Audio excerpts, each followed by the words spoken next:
Hello everyone, and welcome to my Days of Our Lives official.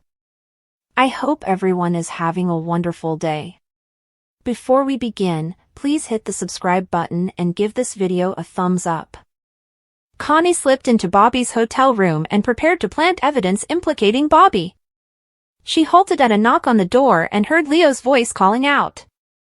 She mumbled about the gossipy little gadfly but remained silent. On the other side of the door, Leo claimed he wanted to talk with Everett about Stephanie. When Everett didn't answer, Leo declared he would depart. However, Leo's curiosity was heightened after he heard a loud commotion in the room, which had resulted from Connie knocking over a candlestick. Leo ultimately gave up and departed, after which Connie planted gloves, a message, and a pill bottle about the room. She smiled with delight after she was done. When she left the room, she dropped the keycard that she had used to get in. At the police station, Jada accused Bobby of stabbing Lee and Rafe. She then quizzed him about the reasons she thought he was still Bobby. Following Jada's threat to summon in professionals for an evaluation of him, Bobby conceded he was in control but denied guilt in the crimes. He stated that he did know the genuine culprit's identity. Jada insisted on answers. Before Bobby could identify the attacker, a pained expression crossed his face, and he stated he did not feel good. Jada was enraged and scolded Bobby for faking an injury again. He stated that he felt unwell and that his head was spinning. Then, he requested for a moment and raced out the door. Jada started to follow him but was distracted by a phone call. Later, Bobby went to his door and saw the keycard on the floor. He collapsed to the ground to get it. Bobby managed to crawl back into the room and fell into the bed. He noticed the pill bottle beside the bed but dropped it before he could read its contents. He gasped in pain. Bobby remembered Connie's prior presence at his door and that she had brought coffee with her. He understood that Connie had certainly drugged him, and he attempted to phone 911. Then, he passed out. Outside the pub, Stephanie called Jada and advised her via voicemail that Leo assumed Everett was Bobby. Later, Stephanie arrived at the police station and found Jada. After Jada completed her call, she updated a stunned Stephanie on Bobby's admission. Jada was furious because Bobby had wanted to go home before she could question him further about the stabbings. Stephanie wondered why Jada had let Bobby depart, but Jada said that she'd had little choice since they had no evidence that Bobby had breached the law. Stephanie yelled that she needed to stop Bobby from potentially leaving town and hurried out, with Jada close following.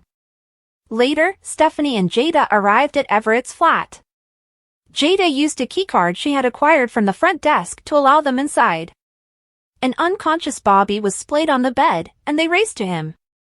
Jada tried to rouse Bobby, while Stephanie frantically asked whether he was dead.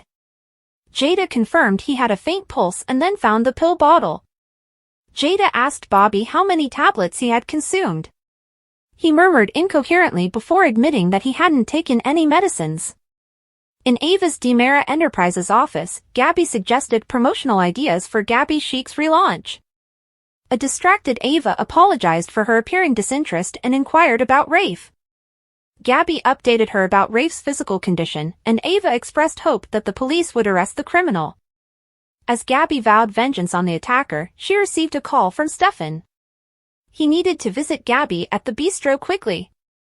Gabby agreed to meet Stefan. After she hung up, she informed Ava about Stefan's urgent request and apologized for having to go. Ava assured Gabby that all was all right, but her countenance got anxious after Gabby departed. Later, Kristen entered the office. She and Ava chatted briefly about the Gabby Chic relaunch before Ava fussed to Kristen about the potential that Stefan might be planning a confession. Kristen hushed Ava and cautioned her not to blurt out about Ava's tryst with Stefan in public places. A cheery Connie entered the workplace with mugs of coffee. Following a testy greeting from Kristen, Connie informed the women that she was Gabby's new assistant and that she had brought coffee. Kristen seized one of the mugs for herself while an amused Ava looked on. After taking a drink, Kristen threw out the coffee and questioned what Connie had put in it. Connie flashed back to putting a powdered substance over Bobby's coffee. She insisted to Kristen that she hadn't put anything in the drink and added, "At least not that one." Kristen curtly asked Kathy to grab her some sugar. Connie tersely restated her name and reiterated that she worked for Gabby. "Who works for me?" Kristen yelled before ordering Connie out. When Connie departed to grab the coffee, Ava worried that she had overheard Kristen and Ava discussing Stefan and Gabby. Ava received a text from Gabby, alerting her that Gabby was celebrating her and Stefan's anniversary, and Ava was relieved. Connie returned with the coffee and questioned which desk was hers. Kristen flippantly answered to ask Gabby and then left with Ava. Happily humming, Connie seized an empty desk for herself.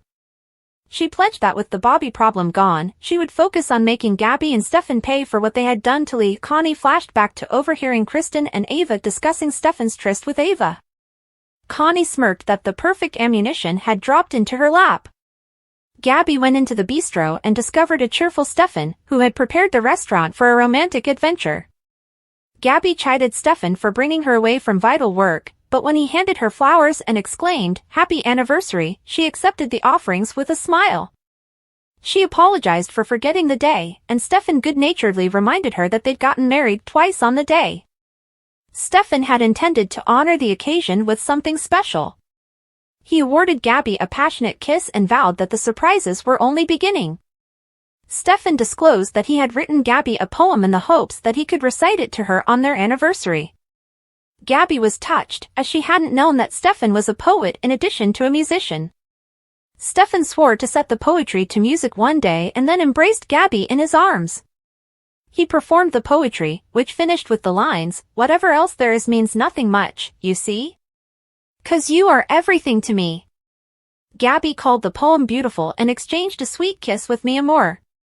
Stefan said Gabby should thank his muse for the poetry, whom he regarded as the woman I fall more and more in love with every day. He poured them champagne and toasted to the year ahead. They kissed fiercely again. Jack received Chad at the Spectator and informed his son-in-law that he had recruited a photographer buddy and the friend's AI skills to identify whether or not the woman in the picture was Abigail. Jack stated that if the friend wasn't successful, then they would have hit a dead end. Jack hated telling Jennifer if they were back at square one. Chad repeated that he needed the truth even if it meant the final result was letting his wife rest in peace again. Jack excused himself, but before he went, Chad remarked that he wanted Jack to have the other half of the Spectator back. Jack thanked Chad for the offer but urged that the paper stay with Chad, as it had always been intended for Abigail.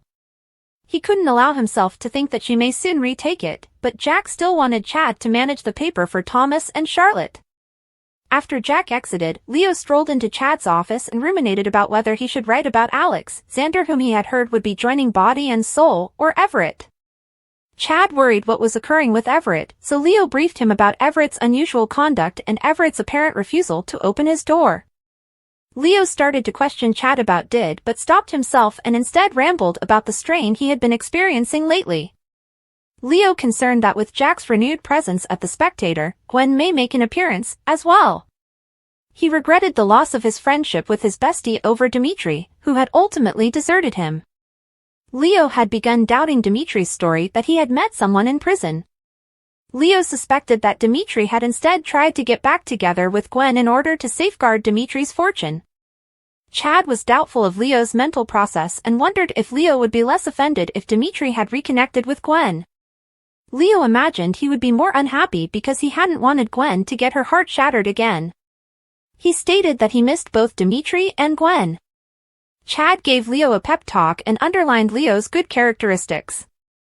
When Leo insisted on clarification, Chad paused for a beat and then declared Leo smart and funny. Chad said with a grin, "And you think I'm a hunk?" Chad grew more serious and voiced his admiration for Leo's attempts to be a better person.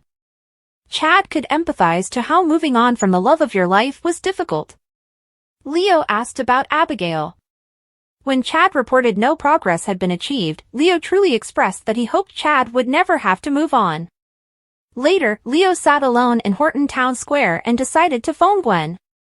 When he mentioned Gwen's anniversary, she reportedly told him to go screw yourself and hung up. Leo sighed and knew he should have followed Chad's advice to leave well enough alone. Back at the Spectator, Jack re-entered Chad's office. He handed up a USB drive and claimed that he had the enhanced video of the mysterious woman. Chad looked on in expectation.